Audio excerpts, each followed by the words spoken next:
जलाली और कदूस नाम में आप सबों को सलाम। हालेलुया। माँ और बाप, बाइबल मुकद्दस में ये नहीं लिखा सिर्फ अपनी माँ की इज्जत कर, बल्कि ये लिखा है अपनी माँ और अपने बाप, अपने बाप की इज्जत कर। खुदा का कलाम भरा पड़ा हुआ है ऐसी तालीमात से।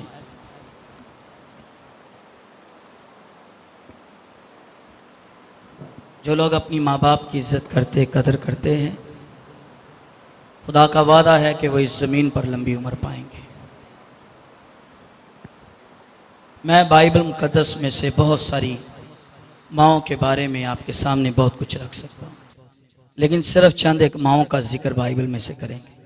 निकालिए नए अहदनामा में से पौलुस रसूल का लिखा हुआ खत इब्रानियों की कलीसिया के नाम है, उसका 11वां बाब है।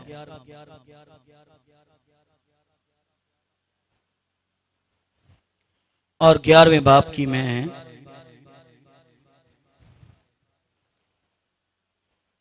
दो आयतें खुदा के कलाम में से आपके सामने पढ़ूंगा। पहला हिस्सा तो पेश करता है उसकी माँ और उसके बाप का, फिर इसका आखिरी हिस्सा फिर उन्हीं के बेटे का। 23वीं आयत में ईमान ही से मूसा के माँ बाप ने उसके पैदा होने के बाद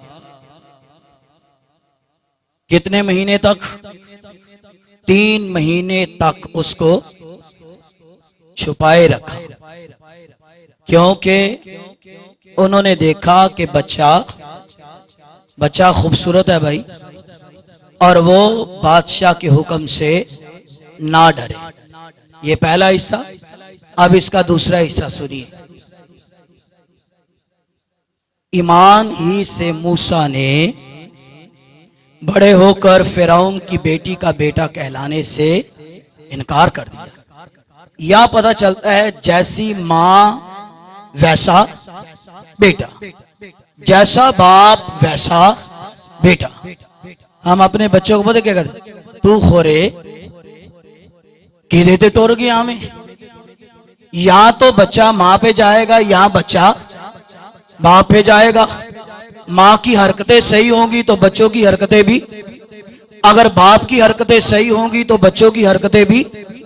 अगर बाप दुआ करने वाला है तो बच्चा भी, अगर माँ दुआ करने वाली है तो बच्चा भी दुआ करने वाला है। माँ गालियां देने वाली है तो बच्चे भी गालियां देने वाले हैं।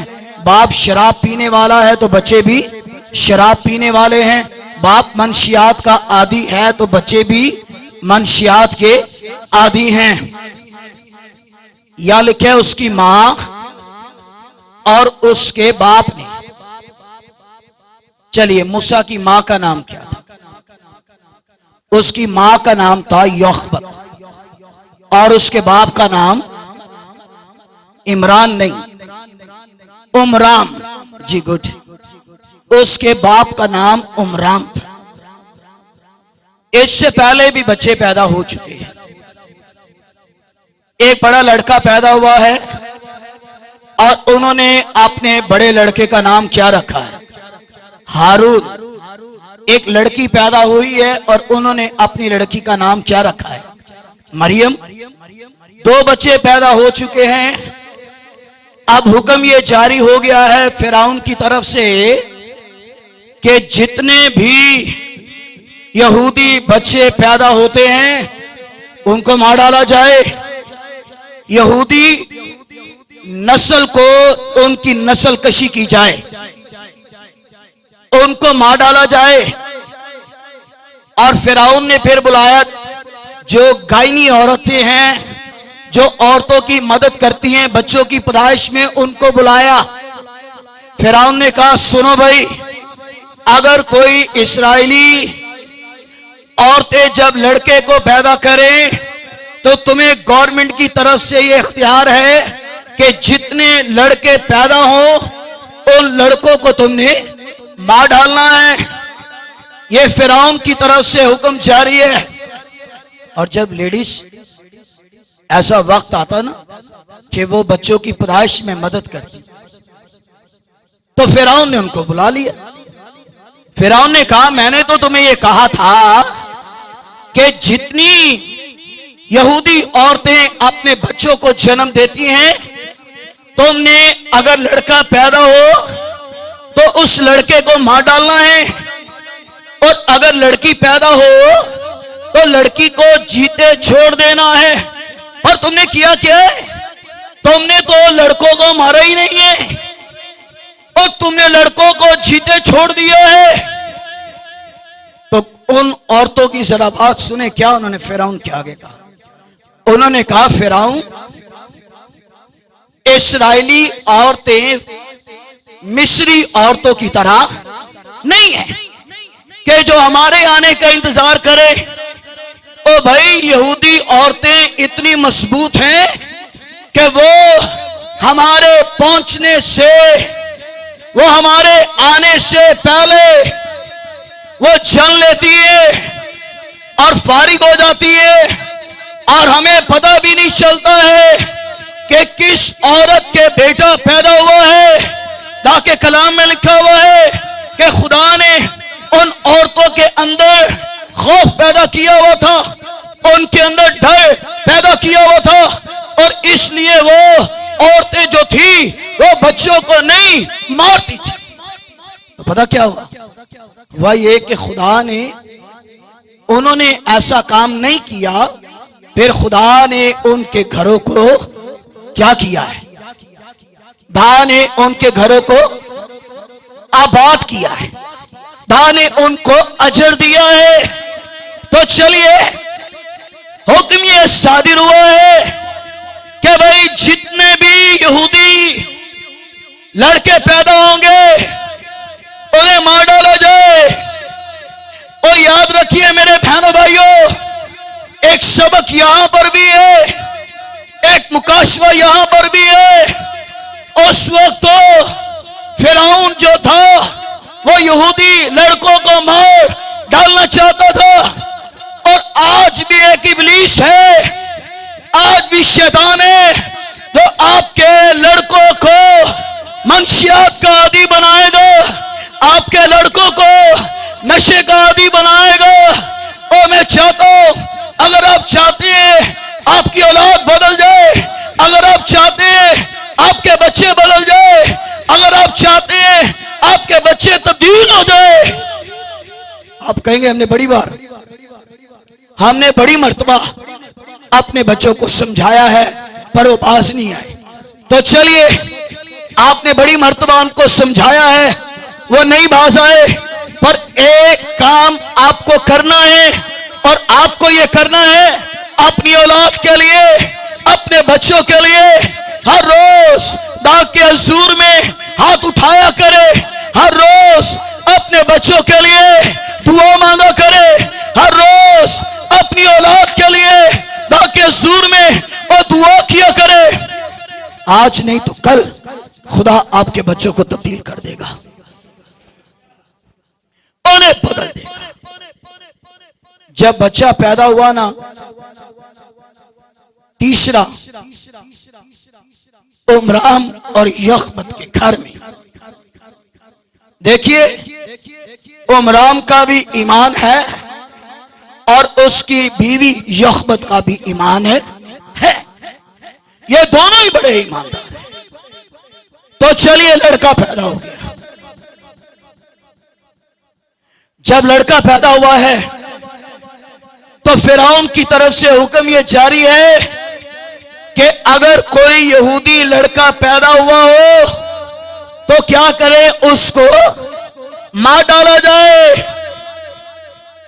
उसको मार डाला जाए। मां ने देखा बच्चा खूबसूरत है, उसके बाप ने देखा कि बच्चा खूबसूरत है। बीवी शौहर से पूछती है क्या करे, मार डाले इसे। तो शौहर कहता ना ना, मैं नहीं चाहता इसे मार डाला जाए। मैं कह रहा हूं पहले 2 बच्चे पैदा हुए और ऐसा जबरदस्त खानदान है, इन दोनों मियां बीवी के 3 बच्चे, 2 बेटे और 1 बेटी। और इसके घर में खिदमत देखिए, यहूदियों में सबसे पहला बड़ा सरदार काहिन कौन था? वो हारून था। और हारून मूसा का बड़ा भाई है। और उसकी बहन के बारे में लिखा हुआ है कि उसकी बहन मरियम जो है ये क्या है?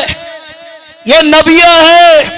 जब बहरे कुलजम चीर डाला गया है तो मरियम ने दफ लिए और सबसे आगे आई है और सबसे आगे आकर गीत गा रही है, सबसे आगे आकर शुक्रगुजारी कर रही है। इसके घर में ताकि खिदमत है, इसके दोनों बच्चों को दाने चुना हुआ है। क्या ऐसा करे? इसे मार ना डाले, बल्कि इस बच्चे को हम छुपाएं। लो भी उन्होंने छुपाया है। और कितने महीने छुपाया? 3 महीने उन्होंने छुपाया है। जरा सोचिए, बच्चा पैदा हुआ है और दाएं बाएं आगे पीछे पड़ोसी है और किसी को भी ये पता नहीं चला है कि इस घर में कोई बच्चा पैदा हुआ है। चलो बड़े अगर ना भी बताएं तो बच्चे जो होते हैं वो अपने घरों की बात जो है वो दूसरों को जाके बताते ही नहीं, बताते। आपका तजर्बा होगा, घर में शोर हो रहा हो ना तो बड़े नहीं बताएंगे। आप बच्चों से पूछे आपके घर में शोर हो रहा था, क्या वजह हुई? तो बच्चे खुद ही बताएंगे कौन किसके साथ है लड़ रहा था, वो खुद ही बताएंगे। पर मैं तो ये कहता हूं, हैरान होता हूं, उनके भाई बच गए, उनके भाई बाज आ गए। आपको खुदा के जोर में खड़े होने की जरूरत है। आप खुदा के जोर में खड़े होंगे, खुदा आपकी नौजवान नस्ल को बचा देगा। हालेलुया, जोर से कहिए हालेलुया। जागिए। तो छोड़ आई है और मरियम देख रही है कि ये टोकरा कहां जा रहा है, और टोकरा सीधा वहां गया जहां फिरौन की बेटी जो गुस्ल कर रही थी। तो बताइए हुक्म जारी कहां से हुआ था? हुक्म जारी हुआ था मुल्क मिस्र से कि जो लड़का पैदा होगा उसे मार डाला जाए। और एक आयत मुझे याद आ रही है, नोट करने वाले नोट कर ले। पैदाइश की किताब के 18वें बाब की 18वीं आयत, वो खुदा ने इब्राहिम से ये कहा था कि तेरी नस्ल जो है वो अपने दुश्मनों के फाटकों की मालिक हो जाएगी। ये अपने दुश्मन के घारी में जा रहा है, ये अपने दुश्मन के घर में जा रहा है। फिरौन की बेटी ने टोकरा खोला, कहने लगी ये किसी इब्रानी ने अपना बेटा फेंक दिया है। तो चलिए एक और इसकी तशरीह सुनिए। अगर सरकंडे को छीला जाए तो उसके अंदर से क्या निकलता है? व्हाइट गूदा निकलता है। तो किसी जमाना में उसी व्हाइट गूदे से पेपर बनता था, उसी व्हाइट गूदे से पेपर बनता था। और जब मूसा सरकंडे के टोकरे में जा रहा है तो किसी ने यह कहा कि मूसा पेपर के ऊपर तैरता हुआ जा रहा है। तो पेपर से मुराद जो है वो खुदा की शरीयत है और मूसा से मुराद है शरीयत को लाने वाला। तो गोया खुदा की शरीयत जो है वो पेपर पर तैरती हुई जा रही है, तो सीधा फिरौन की बेटी के पास, फिरौन की बेटी ने उसे उठाया और महल में ले आई। तो मरियम भी जो है वो भी भागती हुई कहां गई है? वो भी भागती हुई फिरौन की बेटी के पास महल में गई है। फिरौन की बेटी ने देखा कि बेटा जो है ये बड़ा खूबसूरत है। मरियम कभी किसी संडे स्कूल में नहीं गई, कभी किसी मदरसे के अंदर वो नहीं गई है। मरियम अगर उसने तालीम पाई है तो उसने अपने घर से पाई है। मरियम ने अगर तालीम पाई है अपनी मां से पाई है, अपने बाप से उसने तालीम पाई है। पता, हम बच्चों को जब वो गलतियां करते हैं तो उनके उस्तादों को कोसते हैं। हम उनके उस्तादों को कहते हैं, पता नहीं केड़े टीचर को जानता है, पता नहीं कहां से ये पढ़ता है। पर ये याद रखिए, बच्चों के अच्छे और बेहतरीन जो टीचर हैं वो स्कूल वाले नहीं हैं। वहां तो 4-6 घंटे बस वो रहेंगे, पर ज्यादा बच्चे जो हैं वो अपने घर के अंदर रहेंगे। और बच्चों के बेहतरीन जो टीचर है वो उसकी मां और उसका बाप है। वो मां बाप से सीखेंगे, मां बाप उनको तरबियत देंगे, मां बाप उनको सिखाएंगे। क्या बात है। मरियम फिरौन की बेटी को क्या कहती है?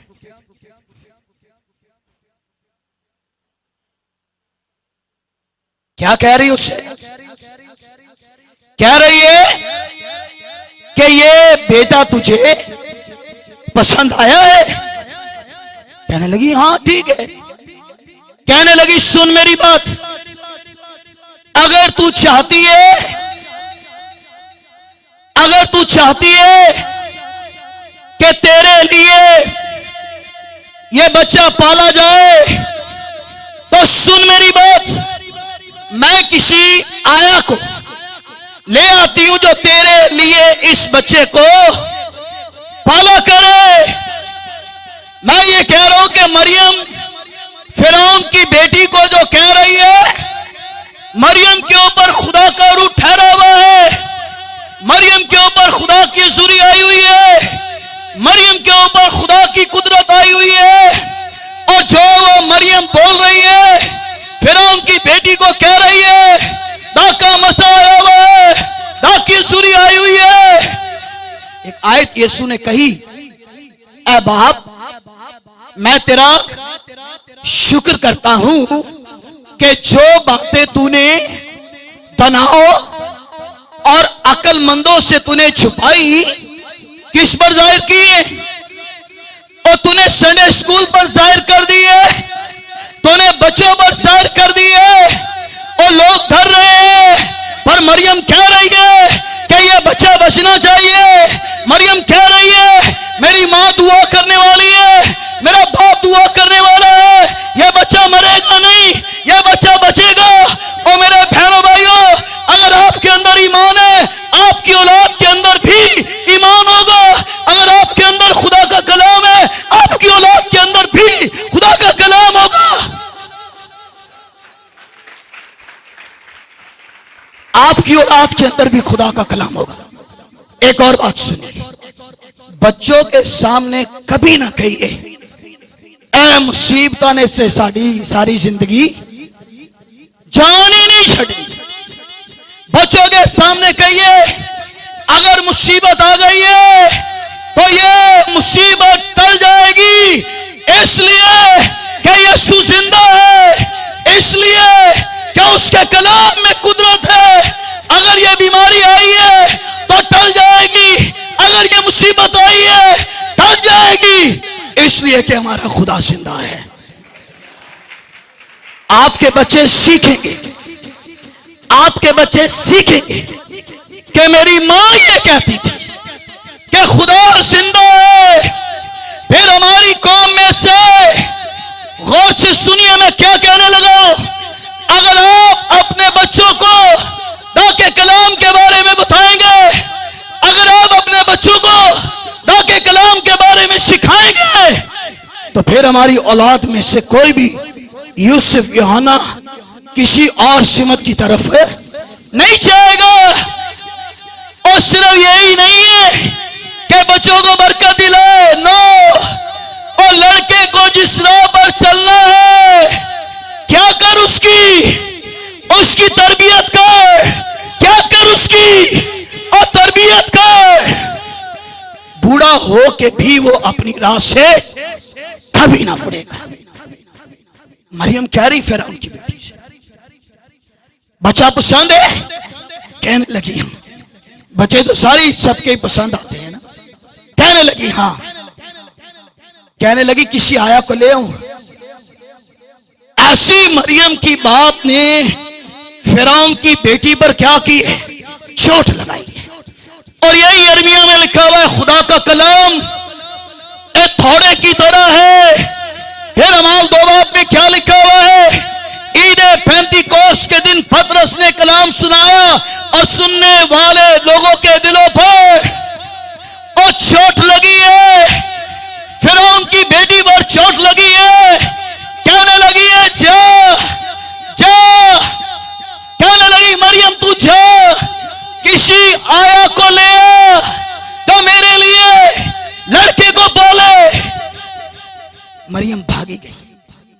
मां घर में दुआ कर रही है, बाप घर में दुआ कर रहा है, आंसू निकल रहे हैं।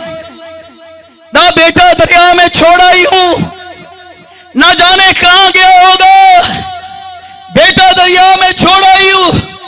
मरियम आई है, मरियम ने दरवाजा खटखटाया है, मां जल्दी कर। मां कहने लगी ना, आज मैंने तंग ना कर, तेरे भाई को मैंने दरिया में छोड़ा हुआ है और मेरा दिल परेशान है और तेरे बाप का दिल भी परेशान है।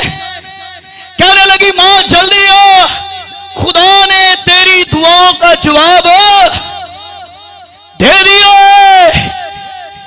कहेंगे मां नौकरी करेंगी? कहने नहीं बेटा, हुण मैं कोई नौकरी करन जोगी नहीं, कोई मैंने नौकरी नहीं करनी है। कहने लगी जल्दी आओ।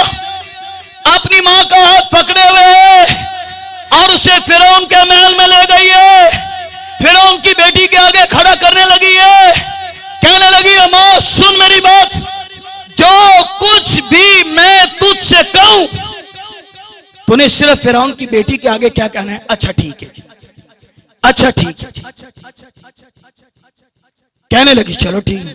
कितनी तरह का तू करने क्या लगी है? कहने लगी मां चुप, आज तुझे पता चल जाएगा कि इस्राएल का यहोवा खुदा जिंदा है। आज तुझे पता चल जाएगा कि दुनिया के सारे माबूद तो मजबूत है और हमारा खुदा जिंदा है। उसका कलाम जिंदा है, उसका कलाम कुदरत से भरा हुआ है। आज मां तुझे पता चल जाएगा, आज तू देखेगी खुदा की कुदरत के काम। फिरौन की बेटी आई, कहने लगी तू लड़के को पालेगी? मरियम ने पहले ही अपनी मां को सिखाया हुआ था कि तूने ना नहीं बल्कि तूने हां करनी है। कहने लगी हां जी, कौन सा लड़का है जिसे पालना है? मैं ही पालूंगी। तो फिरौन के महल में फिरौन की बेटी ने बेटा लिया है और उस बेटे को मरियम अपनी मां को लेकर और उसने फिरौन की बेटी ने बेटा उसके हाथों में दिया। तो वो देखने लगी ये लड़का तो मेरा है और मैं इस लड़के को दरिया में छोड़ आई और अब ये लड़का दरिया से घूमता हुआ मुझे महल में मिल गया है और ये लड़का मरा नहीं है बल्कि बच गया है।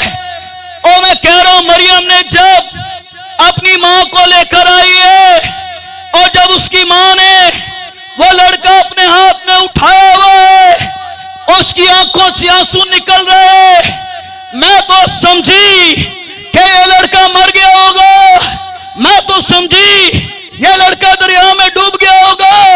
मैं तो समझी ये लड़का कहीं और चला गया है। लेकिन अब मैं जान गई हूं कि इस्राएल का खुदा जिंदा है, इस्राएल का खुदा कुदरत वाला है, इस्राएल का खुदा जलाल वाला है। हालेलुया। तो सिर्फ ये नहीं कि मूसा उसकी मां को फेरा गया, मूसा की मां ने उसका नाम नहीं रखा, मूसा के बाप ने भी उसका नाम नहीं रखा, उसका नाम रखा है तो फिरौन की बेटी। तो उन्होंने कहा इसका नाम क्या है? तो उन्होंने कहा जी इसका नाम मैंने मूसा रखा है, जिसके नाम के मायने ये है कि वो पानी में से निकाला गया है। कहने लगी है जा इस लड़के को ले जा और जाके दूध पिला, इसे पाल। सिर्फ यही कहा है, एक और काम भी है। हर साल हर महीने की आखिरी 30 तारीख को तेरे घर में कोई चीज आएगी। दरवाजा 30 तारीख को खटका, एक शख्स आया है एनवेलप लेकर, उसने मूसा की मां को दिया है, ये फिरौन की बेटी की तरफ से आपके लिए इस महीने की क्या है, ये सैलरी है। कहने लगी वाह, लड़का भी मेरा और दूध भी उसे मैंने अपना ही पिलाना, और सैलरी कौन दे रहा है? सैलरी दुश्मन दे रहे हैं। बाइबल में 2 बातें लिखी हुई है, जब इंसान की रविश खुदा को पसंद आती है तो वो क्या करता है, उसके दुश्मनों को भी उसके, फिर यह लिखा है बादशाहों के दिल खुदा के हाथ में है, वो पानी के नालों की तरह जिधर चाहता उन्हें फेर देता है। और जो दुश्मन थे वो दोस्त बन गए, जो दुश्मन थे वो सैलरी देने वाले बन गए। मानेगा पता नहीं किन्ने को होने ने, चलो खेल लेने। 1 2 3 4 5 6 7 8 9 10 24 घंटे की सैलरी का अंदाजा लगा दे कितनी होगी, कितनी होगी। जो बेबी सिटिंग पे ड्यूटी करते हैं उनको पता होगा कितनी है जी। ना ना ना, लोग 70-70 हजार रुपया, ठीक कह रहे हो, लोग 70-70 हजार रुपया, 60-60 हजार रुपया लोग बेबी सिटिंग की जो ड्यूटी 24 घंटे करती है उनको देती। और मूसा की मां पाल रही है और अपना दूध पिला रही है। पतरस के खत में क्या लिखा है, नवजात बच्चों की तरह क्या करो, नवजात बच्चों की तरह रूहानी दूध के मुश्ताक रहो। उसकी मां 2 तरह का दूध पिलाती है, एक अपना दूध उसे पिला रही है और एक खुदा के कलाम का दूध उसे पिला रही है।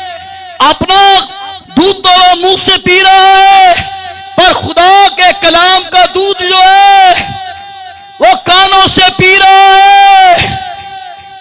और मां का दूध भी बच्चे को ताकत बख्शता है। और कलाम का दूध, कलाम का दूध आपको धनाई बख्शेगा। कलाम का दूध आपको हिकमत बख्शेगा। मां ने बच्चे को बचपन में सिखाया है, कहने लगी है बेटा तू दोबारा फिरौन के महल में जाएगा और मेरे पास नहीं रहेगा, तू दोबारा जाएगा। लेकिन सुन, मां की तरबियत जरा सुनिए। सुन, तेरी रगों में किसी मिस्री का खून नहीं है। तेरी रगों में अगर खून है तो यहूदी खून है। और याद रख ले, यहूदी कभी गैर माबूद के आगे नहीं झुकते हैं। और मिस्र में कई देवता तुझे मिलेंगे, मिस्र में कई माबूद तुझे मिलेंगे, लेकिन हर माबूद तेरा खुदा नहीं। पढ़िए बाइबल में, चांद की पूजा करते हैं, सूरज को देवता मानते हैं, और दरियाए नील को क्या मानते हैं? दरियाए नील को अपना देवता मानते हैं। सब्जियों का देवता और है, फलों का देवता और है, पता नहीं कितने को देवता इनके हैं। एक और भी है जो चूंटी से लेकर हाथी तक को अपना देवता मानते हैं। कई हाथ है, कई देवियां है, कई हाथ है, पर याद रखिए और कभी उसे ना माने जो 4 हाथ वाली है, कभी उसको ना माने जो 6 हाथ वाली है। पता नहीं कौन सा हाथ कब फिर जाए। कभी उसे ना मानिए, उसे मानिए जिसके हाथ 2 है और जिसको कीलों के साथ सलीब पर जड़ दिया गया है। यीशु मसीह पर ईमान लाइए, यीशु मसीह को कबूल कीजिए। उसी के 2 हाथ हैं।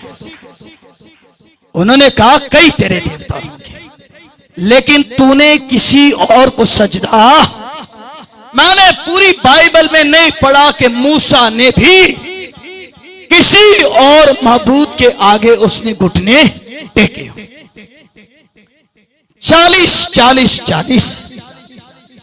40 साल कहां रहा? फिरौन के महल में। आला तालीम उसने हासिल की, माशरती उलूम की, और यूनिवर्सिटियों तक वो गया है, और यूनिवर्सिटियों तक उसने पढ़ा है। कितनी किताबें मूसा ने लिखी?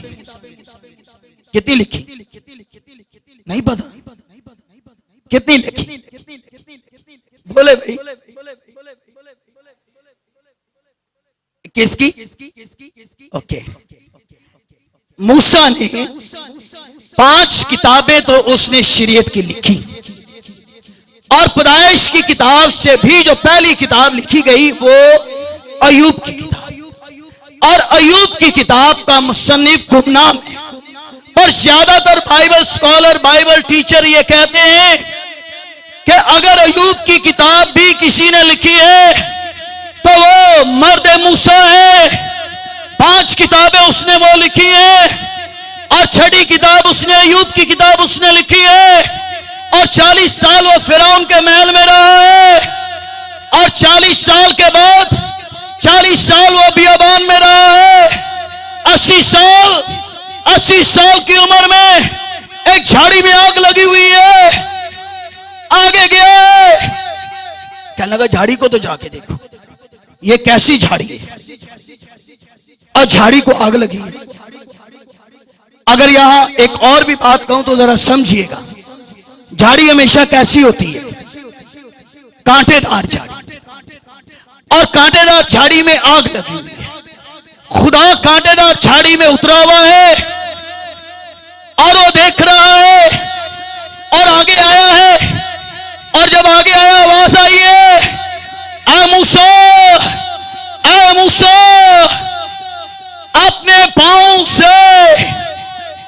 जूती उतार। देखिए, पुरानी जूती पहनकर कोई भी खुदावन यीशु मसीह की गवाही नहीं दे सकता है। उसने आपकी पुरानी गुनाह भरी जूती उतरवाई है और आपको एक और जूती पहनाई है। और इसी 6:10 में लिखा हुआ है, बोलिए, पांव में सुलह की खुशखबरी के दाने मूसा को कहा, उतार अपने पांव से जूती, एक और जूती तूने पहननी है। यह सलामती की जूती है, यह खुशखबरी की जूती है, यह सुलह की जूती है। अपने पांव में पहन और सीधा फिरौन के पास चला जा। और उसने फिरौन की बेटी का बेटा कहलाने से इनकार। अच्छी बात है, सोने के बर्तनों में खाने वाला, सोने के प्यालों में पीने वाला, और फिरौन की अंगूठी जो फिरौन के इख्तियार की अलामत है, यह मूसा को मिलने वाली थी। पर वो कह रहा है, मुझे महल नहीं चाहिए और मुझे महल नहीं चाहिए। और की खातिर और चीजों की खातिर लोग खुदावन यीशु मसीह का इनकार करते हैं और लोग खुदावन यीशु मसीह को छोड़ देते हैं। एक शख्स आया, मत्ती 18 की 18 में आया, मैं क्या करूं कि हमेशा की जिंदगी पाऊं। यीशु ने कहा, शरीयत में क्या लिखा है, अपनी मां की इज्जत कर, अपने बाप की इज्जत कर। कहने लगा, बचपन से इन सब बातों पर अमल करता आया। और बता, खुदावंद ने उसकी तरफ गौर से देखकर कहा, तुझ में एक बात की कमी है, अपना माल गरीबों को दे दे तो तू मेरे पीछे और तुझे आसमान की बादशाही मिलेगी। वहां लिखा है कि दौलतमंद आदमी है, पर वो फिर भी अपनी दौलत से प्यार करता है और उसने जिंदा खुदा को, उसने नजात देने वाले को उसने छोड़ दिया और अपनी दौलत के पीछे चला गया। लेकिन मूसा ने क्या कहा? पतरस के बारे सुनिए, मत्ती 19 में बात। जब यीशु ने उसे ये कहा ना कि अपना माल छोड़ दे, पतरस कहने लगा, खुदावंद हम पर नजर कीजिए, हमने घरों को, बीवियों को, बच्चों को, खेतों को और सारी चीजों को छोड़ दिया है, हमें क्या मिलेगा, हमें क्या मिलेगा? तो यीशु ने उन्हें कहा, इस जमीन पर तुम्हें 100 गुना और आने वाले आलम में हमेशा की जिंदगी। और सिर्फ यही नहीं, बल्कि तुम इस्राएल के 12 कबीलों का तख्तों पर बैठकर क्या करोगे? इंसाफ करोगे। ये मछलियां पकड़ने वाले थे। पता बाइबल में मुकासरा की किताब में क्या लिखा है? जो आसमान पर शहर बनाया गया है उसका नाम क्या है? नया यरूशलेम। और उसकी बुनियादों पर, गौर से सुनिए, बुनियादों पर, उस नए यरूशलेम की बुनियादों पर क्या लिखा हुआ है? उसकी बुनियादों पर क्या लिखा हुआ है? बाइबल में यह लिखा हुआ है कि उसकी बुनियादों पर 12 रसूलों के नाम लिखे हुए।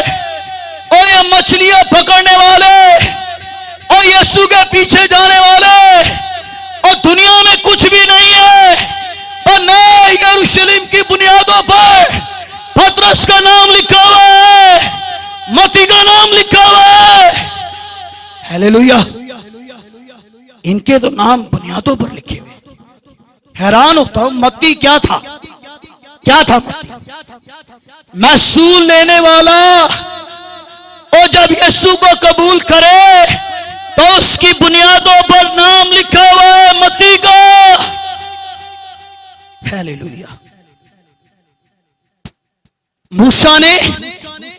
सारी चीजों का इनकार। उसने कहा कुछ भी मुझे नहीं चाहिए। जैसी मां है वैसा बेटा है, जैसा बाप है वैसा ही उसका बेटा है। हालेलुया। 5 हवाले लिखिए जरा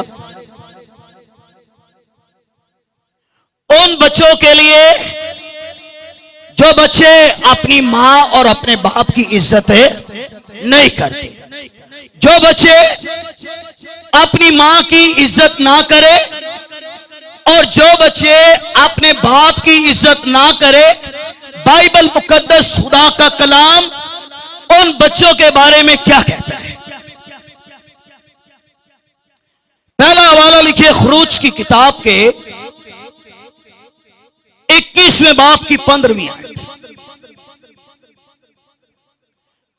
यह लिखा हुआ है, जो कोई अपने बाप या मां को बुरा कहे, सॉरी, जो कोई अपने बाप या मां को मारे वो कतई जान से।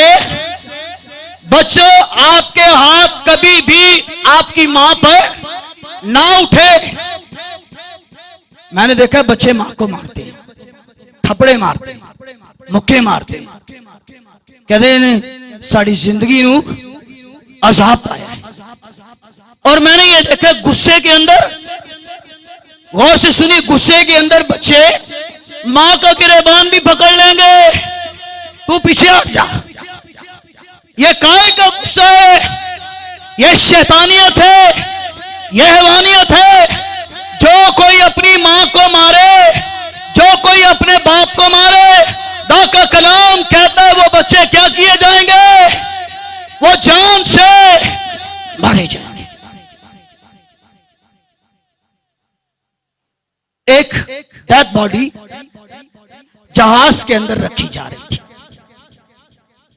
एक खुदा का खादिम उस जहाज में मौजूद था। तो जरा जहाज में जब पता चल जाए ना कोई डेड बॉडी आ रही है तो जरा सारे ही जो है ना वो सहम जाते हैं। खादिम ने पूछा ये डेड बॉडी है? कहने लगे जी। ये कहां जा रही है? कहा जी ये डेड बॉडी लाहौर जा रही है। कहा मैं लाहौर मैं भी जा रहा हूं। जब वो एयरपोर्ट पर उतरे, डेड बॉडी ले जाने वाले आए, कहा ये डेड बॉडी कहां जा रही है? कहने लगे जी बाहर कॉलोनी में जा रही है। कहने लगा वहां तो मैं भी जाने वाला हूं। कहने लगा मैं चला गया, बाहर कॉलोनी में अपने घर गया, उस जनाजे पर चला गया। और जब जनाजा हुआ बड़ी बारिश पड़ रही है और बारिश इतनी आ रही है कि कब्र खोदते पानी से भर जाती है, कब्र खोदते पानी से भर जाती है। कहने लगा मैं सोचने लगा पता नहीं इस बच्चे ने, नौजवान ने क्या किया है कि जमीन भी इसे कबूल नहीं कर रही। तो उन्होंने कहा, जो लोग वहां थे उन्होंने कहा जी इसकी मां और इसका बाप रिटायर हुए थे, इसने सारी पेंशन सारे पैसे ले लिए, अपनी मां को भी मारा, सर फाड़ा, बाप को भी मारा, पैसे लेके बाहर चला गया, थाईलैंड सिंगापुर पता नहीं कहां चला गया। वहां एक क्लब में ड्यूटी करता था, नशे के अंदर इसने किसी को मारा है, फिर उन्होंने इसे मारा है और इसने शराब की बोतल उसके पेड़ में मारी है और फिर उन्होंने मिलकर इसे मारा और ये जान से मर गया है। इसकी डेड बॉडी वापस आ रही है, अब जमीन भी इसे कबूल नहीं कर रही है, बारिश पड़ रही है और उसे जो है पानी वाली कब्र के अंदर ही उसे रख दिया गया है, ऊपर मिट्टी डाल दी है। तो मैं ये बता रहा हूं कि जो बच्चे अपनी मां की इज्जत ना करे, अपने बाप की इज्जत ना करे, फिर कब्र भी उनको कबूल नहीं करती है। आज उस मां की इज्जत है जिस मां का बैंक बैलेंस है, जिस मां के पैसे हैं उसकी इज्जत है, और जिस बाप के पास पैसा है उसकी इज्जत है। और जिस मां और बाप के पास पैसा भी ना हो फिर बच्चे उसकी कोई भी इज्जत नहीं करते हैं। माँ बाप को देखिए, वो सारी जिंदगी कमाते रहते हैं, सारी जिंदगी मेहनत करते रहते हैं, और जब जमा कुंजी आती है अपने बच्चों के मुस्तकबिल पर वो खर्च कर देते हैं, अपने बच्चों के मुस्तकबिल पर लगा देते हैं। आपके माँ बाप ने 3-3 कमरे बनाए, 40-40, 80-80 गज का मकान आपके लिए रखा। कोई है अपनी कमाई से आज इस दौर में अपना घर खरीद सके? बोले भाई, नहीं खरीद सकते हैं। और दुनिया में सारे रिश्ते मांग पड़ जाएंगे। 2 रिश्ते बड़े अहम हैं और 2 रिश्ते आपकी फिक्र करेंगे। एक रिश्ता आपकी मां का है और एक रिश्ता आपके बाप का है। आपको जरा सी चोट लगे, इससे पहले कोई रिश्तेदार आए, सबसे पहले कौन आएगा? सबसे पहले उसकी मां ही आएगी। अगर चोट किसी को लग जाए, वो पहले किसको बुलाएंगे? वो पहले किसी आवाज देंगे।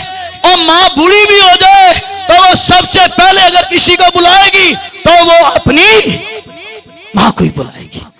पहला हवाला, जो बच्चे अपनी मां और अपने बाप को मारते हैं, आप कहेंगे मैंने तो कभी मारा नहीं, पर जब आपने अपनी मां को कहा कि मेरी मां का दिमाग काम नहीं करता, ये मारने से भी ज्यादा खतरनाक है, ये ज़हनी टॉर्चर है।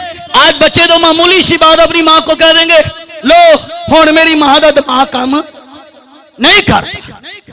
कभी उसने गुस्सा किया, वो 2 मिनट के बाद फिर वैसी हो जाएगी। वो सोचेगी मैंने पाला इन्हें, मैंने इन्हें जवान किया, मैंने इनकी शादियां की, मैं ड्यूटी पर जाती हूं, घर वापिस आ जाती हूं और मेरे बच्चे मुझे कहते हैं मेरी मां का दिमाग काम। क्या बात है? सिर्फ मदर डे पर ही अपनी मां की इज्जत ना करें, हर रोज अपनी मां और अपने बाप की इज्जत करें। चलिए आगे पढ़िए। खरूज के 21वें बाब की 17वीं आयत, जो कोई अपने बाप पर या मां पर क्या करे? अपने बाप पर अपनी मां पर लानत करे, वो शख्स भी जान से मार डाला जाए।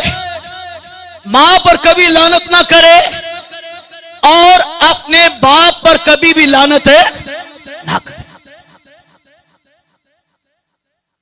एक आयत मुझे याद आ रही है और मैं इसे जरूर कहूंगा। नूह, जब उसने अपने खेत में अंगूर लगाए और जब उसने उसकी मैं पी और जब वो सोया तो उसके जिस्म से उसके कपड़े क्या हुए? हटे। एक बेटा उसका आया, बाप को देख के हंसने लगा, कैसा आदमी है, नंगा पड़ा हुआ है। उसने जाके अपने भाई को बताया है कि बाप जो है वो इस हालत में पड़ा हुआ है, उसका दूसरा बेटा आया है और यूं है वो, और यूं वो आया। उसने अपने बाप के नंगेपन को उसने ढांपा है। तो जब सुबह हुई है तो नूह को बताया गया है तेरे दोनों बेटे आए, पर एक ने तुझे देख के तेरा मजाक उड़ाया है और एक ने तेरे नंगेपन को ढांपा है। तो बाप ने दोनों में से किसको मुबारक ठहराया? बोले जिसने अपने बाप की शर्मिंदगी और नंगेपन को ढांपा।